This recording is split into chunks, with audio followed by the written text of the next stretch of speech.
Los sueños existen porque existen los soñadores.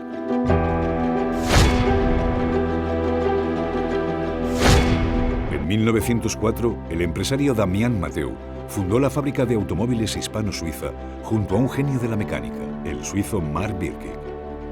El entendimiento, las capacidades y el respeto mutuo de estos dos personajes extraordinarios pronto convirtieron la hispano-suiza en el gran símbolo de la modernidad.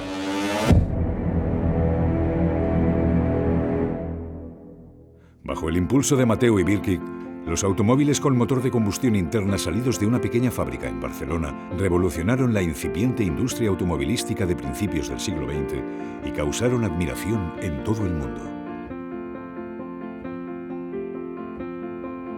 Mateu era un emprendedor inquieto, visionario, ambicioso y moderno. Birkig era un prestigioso ingeniero, innovador y creativo. Los dos entendieron que el automóvil se convertiría en una revolución. Y cada nuevo modelo que lanzaban al mercado era para ellos un nuevo reto, una nueva ilusión. Un hispano-suiza era en aquella época sinónimo de elegancia y fiabilidad. La belleza exterior de los vehículos hacía honor a la perfección de sus motores. Su presencia en los salones del automóvil de París conseguía grandes repercusiones. Y con el aumento de la demanda, llegó el traslado a unas instalaciones más amplias en Barcelona y la creación de una segunda fábrica en Francia, cerca de París. La compañía hispano-suiza siguió creciendo.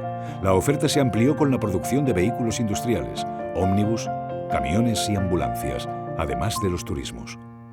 Poco a poco, los modelos de hispano-suiza se fueron incorporando al paisaje urbano de las grandes ciudades, convertidos en símbolos del progreso de la sociedad.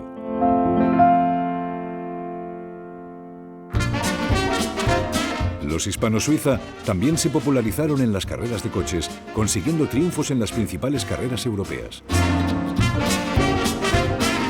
Incluso el monarca español Alfonso XIII, aficionado al automovilismo, fue un gran embajador de la marca, como también lo fueron ilustres personajes: Coco Chanel, Pablo Picasso, Greta Garbo y Albert Einstein, entre otros.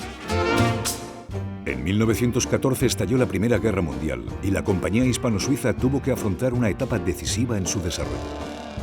Su actividad se centró en la fabricación de motores de aviación. Los aviones que adoptaron los motores hispano-suiza alcanzaron un dominio absoluto. En 1915, en homenaje a George Guynemer, piloto destacado de la Escuadrilla de la Cigüeña, hispano-suiza adoptó este símbolo como imagen de la marca. Durante la década de los años 20 y 30, la marca de la Cigüeña vivió una etapa brillante que culminó con un gran éxito.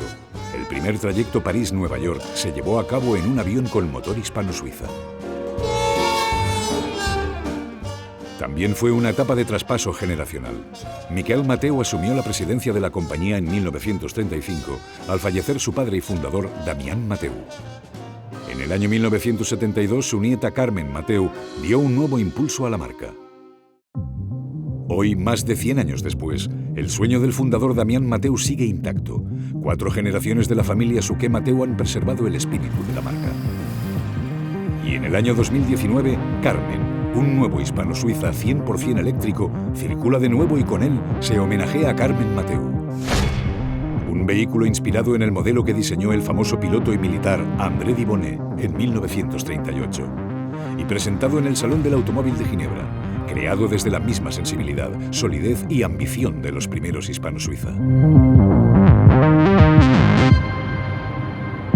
La cigüeña vuela de nuevo.